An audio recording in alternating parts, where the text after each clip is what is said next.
Bien, continuamos con las noticias y ahora es momento, como cada viernes, del pulso de la semana y por eso de inmediato le damos paso a Valeria Milman, Adel y Lionel Vera. Bienvenidos, ¿cómo andás, están? Lu? Placer estar contigo hoy. Es mi primera vez contigo. Es verdad, es verdad. Porque andaba de viaje Muy bien.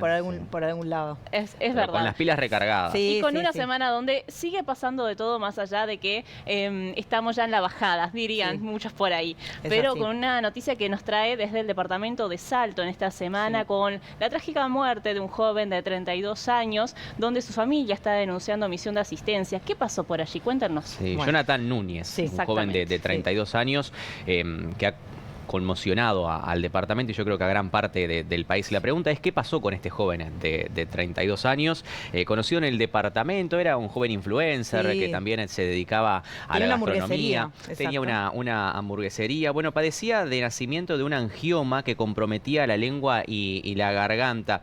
El caso, para que ustedes tengan en cuenta, generó impacto en la sociedad porque días antes había difundido a través de las redes sociales un video en el que afirmaba que llevaba más de un mes internado, intentando recibir atención médica por su patología sin recibir respuestas. Y también hizo esta denuncia extensiva a otros pacientes, ¿no? Claro, él lo que decía en ese video era como que él no estaba recibiendo la atención adecuada, pero que no era el único, que había otros pacientes también del Hospital Regional de Salto, que depende de ACE, que no estaban recibiendo la atención adecuada.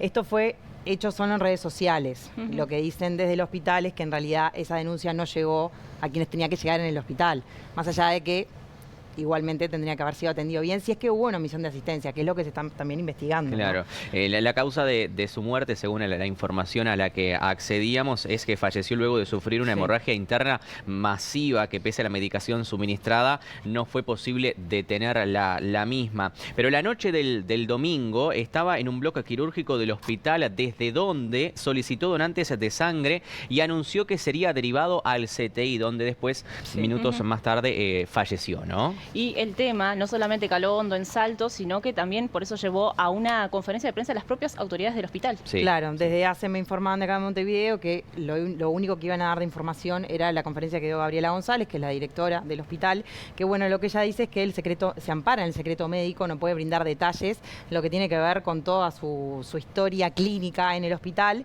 y también porque además estaban los familiares presentes en esa conferencia, pero fue bastante acalorada. Sí, eso nos comentaba Enrique Leiva. Por lo que decía el corresponsal de BTV, dice que en determinado momento llaman hasta a la policía para que acuda al centro hospitalero donde se iba a estar desarrollando la conferencia de prensa. Hay que tener en cuenta que también es muy difícil explicarle a los familiares qué es lo que sucedió cuando se pierde una vida, ¿no? También, entonces, se vivieron momentos tensos, allí en el hospital regional. Una de las cosas, o ella explicó en realidad la historia clínica, que él tenía prevista una tomografía que iba a ser el 4 de diciembre realizada, pero al final no se pudo hacer por alguna complicación de salud de él y que posteriormente se iba a hacer se hizo finalmente el 10 de diciembre, en realidad. Estoy media perdida con las fechas, perdón, que hoy vino. No. Pero en realidad es esto que vos decís. Los familiares están ahí, obviamente reclaman respuestas, que es lógico, ¿no? Se acaba de morir el hijo, el hermano, ¿no? Sí. El padre, porque además tiene una hija pequeña.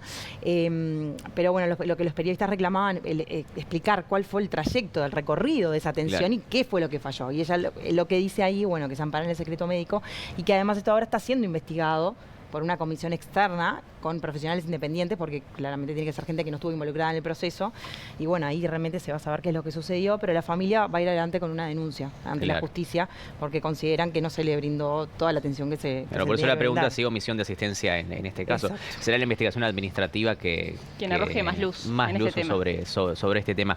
Pero decías que había sido una conferencia de prensa bastante inusual por lo que decíamos. Se tuvo un momento de tensión y, como lo decíamos, uno de los puntos calientes fue durante la conferencia de prensa donde la doctora encargada del centro asistencial señaló además que no puede realizar declaraciones de fondo, como decía Valeria Milman, sobre el caso debido a que se encuentra impedida por el secreto médico en este caso, ¿no? Exacto. A ver, lo que hay que ver, hay una denuncia también del sindicato de enfermeros que parece que lo que dicen ellos es que hay una enfermera que está siendo hostigada en redes sociales y que se publicó su foto, aparte, ¿no? Va por otro carril, pero es parte de lo mismo, ¿no? Podría haber estado, o estuvo en la atención de Jonathan y bueno, de alguna manera se somete al escarnio público y a ese escrache, entre comillas, que lo que digo es, a ver, no justifico, si hubo omisión de asistencia, que caiga quien caiga, ¿no? O sea, que se va a investigar y que sea responsable el que se tenga que hacer responsable. Ahora, andar en las redes sociales hostigando gente, llevándola a que todos la señalen o apunten hacia ella sin pruebas, haciendo como de verdugos en las redes sociales, eso no queda solo ahí.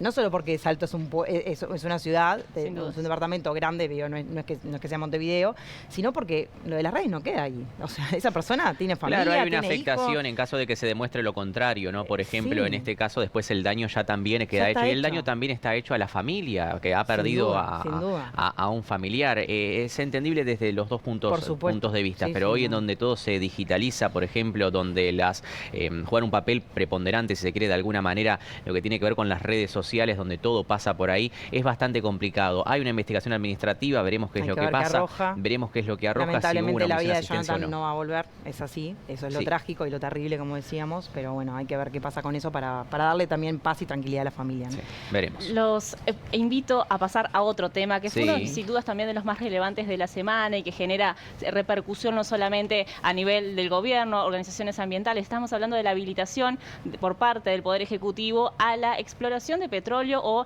la prospección sísmica en el mar uruguayo. ¿Qué se sabe de esto? No es novedad, no es nuevo. Claro, no es novedad, es eso, esa es la palabra. Esto no es nuevo, esto es un proceso que ya data de varios años, incluso de décadas. Lo único que cuando se posiciona el tema petróleo, lo primero en el ideario de la gente, en el imaginario de la gente, es decir, bueno, si Uruguay tiene petróleo... Somos millonarios. Somos millonarios y cuántas cosas podrían llegar a bajar, ¿no? Exacto. Bueno. Pero repasamos. No es tan sencillo, pero vamos a repasar desde dónde, perdón. Desde cuándo data esto, y ahí lo vemos en esta imagen. Ahí vemos, en 1974 es que se redacta y se pone en consideración ya la ley de minería, que indica, hay artículos vinculados a la ley, o sea, es una ley de hidrocarburos dentro de la ley de minería. Después, la primera exploración de pozos. Fueron 2 pozos por parte de Chevron, una empresa, que esos fueron declarados secos. Ahora vamos a explicar después qué quiere decir que es un pozo declarado seco, que no es una mala noticia. Ahí está. Después, 2009, la primera ronda Uruguay se llamaba así, para licitar la exploración y explotación de hidrocarburos en la plataforma continental uruguaya. Entre 2011 y 2012 se da la ronda Uruguay 2. En 2016 es que ahí hubo, si se quiere, una especie de... comunicación presidencial en ese momento. Precipitada según lo que dicen los técnicos, ¿no? Ustedes recordarán aquella reunión en la residencia de Suárez y Reyes, donde Tabaré Vázquez cita a los distintos presidentes de nuestro país y en una mesa comunica esto. Y ustedes recordarán también declaraciones posteriores del expresidente Jorge Valle, que sería un desastre, dijo, si Uruguay llegaba a tener petróleo. ¿Por qué? Lo vamos a entrar en un ratito nada más, pero por los marcos regulatorios, por los tiempos. Los tiempos. Después, 2017-18, la ronda Uruguay 3. En 2019 ya se crea esta ronda Uruguay abierta, el RUA, como lo conocen bueno, obviamente en los técnicos y sobre todo en ANCAP, que es quien se encarga y es el órgano rector de todo esto. Funciona de forma continua, es decir, se da una instancia de recepción de ofertas por semestre de empresas que quieren, obviamente, hacer esta exploración sísmica, como decíamos. En 2022, y ahora vamos es el mojón. Sí. Hay un hallazgo en Namibia, y usted dirá, un país de África, ¿qué tiene que ver con Uruguay? Mucho. Esto despertó interés en Uruguay. En 2023, gobierno de la calle Pou, ANCAP firma contrato para explorar 7 bloques de la plataforma marítima con 4 empresas, resultado de esta ronda Uruguay abierta, esta licitación abierta. Y bueno, y ahora en 2025, esto que veíamos, el anuncio de Ortuño y de Cardona a propósito de lo que va a suceder a partir del año que viene. Lo que hay que decir es que la declaración de un pozo seco no es una mala noticia para el país, sino que también es en parte una buena noticia para las empresas. ¿Por qué? Porque las empresas realizan las exploraciones en nuestro país y esa información contribuye a una biblioteca donde se recaba información sobre esto que sirve para futuras investigaciones y para que otras empresas continúen los trabajos. Pero ¿qué es lo que pasó ahora y por qué nosotros marcamos el año 2022 y por qué hablamos de Namibia? Vamos a ir a la siguiente imagen para que ustedes tengan gráficamente por qué mencionamos ahora Namibia y los 2 continentes. Vean ustedes. Uruguay y Namibia, separados por el Atlántico Sur. Hace 120 millones de años, estos dos estaban juntos. Entonces, Namibia y Uruguay estaban pegados. Compartían el mismo suelo. Compartían el mismo lecho marino, si se quiere después. Entonces, ¿qué es lo que dicen los técnicos? Dicen, al separarse las placas tectónicas, el suelo sigue siendo el mismo. Entonces, si Uruguay compartía costas con Namibia, quiere decir que si se investiga Namibia y arrojó resultados de que hay hidrocarburos, al ser el suelo el mismo, en Uruguay podría existir hidrocarburos. Por eso decimos que no es algo nuevo, sino que tiene un mojón de décadas, pero el punto principal fue el 2022 con el hallazgo en Namibia. Y otra cosa que hay que destacar, que esto también lo hablábamos con expertos, no es que nosotros obviamente estuvimos investigando, por supuesto, para poder hacer esta columna, este informe hoy contigo, Lu, es que los restos de dinosaurios, el petróleo no sale de los dinosaurios, ese mito que se decía siempre, ¿no? Y bueno, los combustibles fósiles uno piensa siempre, de los dinosaurios, no.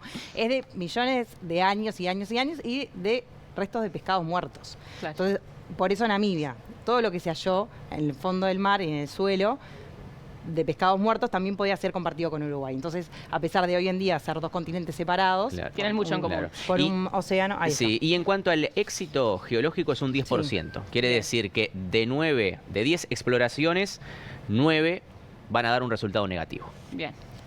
Es un promedio bajo, pero es un promedio bajo, pero hay esperanza. ¿Le conviene a Uruguay tener petróleo? ¿Que haya al menos algo abajo del mar, algo en tierra?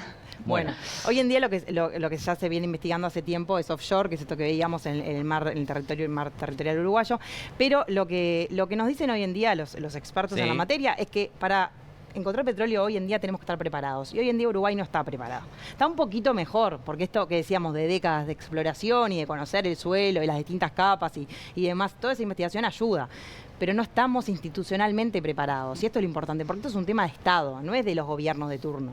Obvio que los gobiernos de turno tienen que propiciar y tienen que dar ese marco democrático y de seguridad para los inversionistas. Las empresas petroleras mueven miles y miles y miles de millones de dólares y son mucho más altas, tienen un patrimonio mucho más alto que el PBI. Claro, del PBI uruguayo. Claro. Entonces estamos hablando de algo muy grande. Claro. Muy Entonces grosso. ponete a pensar el tema de las negociaciones, por ejemplo, ¿no? Esas empresas, acá nos decían que hay entre 20 y 30 técnicos que manejan bien el tema. En todo el país. En todo el país. Bien. Y en ANCAP hay muy buenos técnicos. Pero claro, también se precisa la pata institucional, lo político, ¿no? Que esto es eso, los ministros que están de turno, en el caso de que se halle durante este gobierno, pero digo, los ministros de turno que están involucrados, políticos, bueno, ni que hablar, por supuesto, de todas las autoridades de ANCAP y los técnicos también de ANCAP, que son quienes están con este tema desde hace muchísimos años trabajando también. Claro.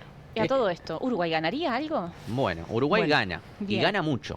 Eso en es el tema de las exploraciones. No es solamente pérdida, porque uno dice, bueno, Uruguay invierte, no encuentran petróleo, las empresas se van y no pasa absolutamente nada, y se llevan la información. ¿Qué es lo que hacen las empresas con esa información?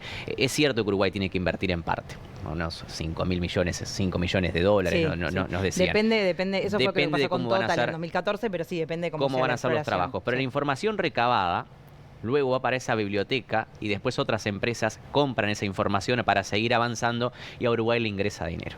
Y sobre todo le viene bien a las finanzas de ANCAP. Y sí, claro. Sí. Además para rentas generales después, ¿no? Es dinero que ingresa debería a después volcarse en los ciudadanos, pero bueno, eso es otro tema. No digo que sea solo por ese ingreso de estos estudios, pero bueno, es uno de los temas. ¿Qué pasa si realmente encontramos petróleo, no? O sea, ¿estamos preparados? Bueno, hoy en día no estamos preparados, hay que insistir. Y es importante también, una de las cosas que hablábamos, el tema de los mensajes, ¿no? Es decir, tenemos que dar mensajes claros como país, ¿no? Hacia afuera, por esto que digo, estas empresas que son muy grandes y mueven muchísimo dinero. La frase del técnico era, Uruguay no puede titubear. Claro, tienen que ser firme y tiene que dar mensajes claros. También esto que vos decías, Lu, de los ambientalistas, que obvio que hay preocupación. A ver, se entiende, a cualquiera nos surge esa idea, bueno, ¿qué va a pasar con la vida en el fondo del mar? Exactamente. Pero bueno, una de las cosas que Ortuño mismo lo dijo y Cardona también es que Uruguay tiene unos parámetros y unos estándares muy altos en cuanto al cuidado del ambiental, en donde se van a realizar los trabajos, porque además ya se vienen realizando hace años. Bueno, esos mensajes tienen que ser claros hacia los ambientalistas y a toda persona que obviamente tenga sus dudas, porque es esto, es como dice Delio, no hay que titubear, hay que ser claros, concisos. Esto es algo que nos tenemos que preparar, porque si bien la probabilidad es baja, según los expertos hay un 25% de que se encuentre realmente yacimientos de petróleo. Y las fechas son muy cortas. El 25% es de aquí hasta el 2030. Exacto. Entonces, posiblemente le toca a este gobierno anunciar el yacimiento o no. Porque primero se ve si es un pozo descubridor. Bueno, nosotros estamos obviamente compartiendo información que es muy técnica, pero que en realidad está muy buena si se quieren informar, informar a fondo. Porque lo que sí Uruguay tiene que estar preparado para ese momento. Y todavía no hay absolutamente nada. Estás hablando que en años de gobierno es poco 4 años. Claro. Y más para descubrir un pozo petrolero, si se quiere de alguna manera, que te puede dar 20.000 millones de dólares. Claro, para Uruguay sería, pasamos, o sea, para la competitividad y desarrollo como país sería brutal, excelente para nosotros. El tema es que tiene que haber todo. Y bueno, hubo, vamos a ver rapidito porque ya tenemos que dejar, pero un proyecto que se presentó, en realidad Alejandro Stepanisic, el ex presidente de ANCAP, perdón, me quiero apurar y me como las letras, presentó en su momento al Partido Colorado un proyecto para crear una agencia que se encargue de regular todo el tema institucional en cuanto a lo que tiene que ver con los hidrocarburos. Entonces, no es crear agencias, burocracia y demás, sino un ámbito. Sí, de que le traslade, que traspase al gobierno, ¿no? Exacto, que traspase al gobierno y que le dé los elementos claros al presidente para que tome una decisión, a grandes rasgos. Con expertos. Con expertos, claro. Sí, vamos a ver si capaz que lo desencajonan. Hay algún legislador que podría desencajonar eso y ver qué pasa también, ¿no? Bien, muchas interrogantes dejan planteadas por esta semana. Sí, claro, no, bastante. Así que si les parece, los recibimos el próximo viernes. ¿Cómo no? Con mucho gusto. Con gusto. Hacemos ahora una nueva pausa y enseguida continuamos con más.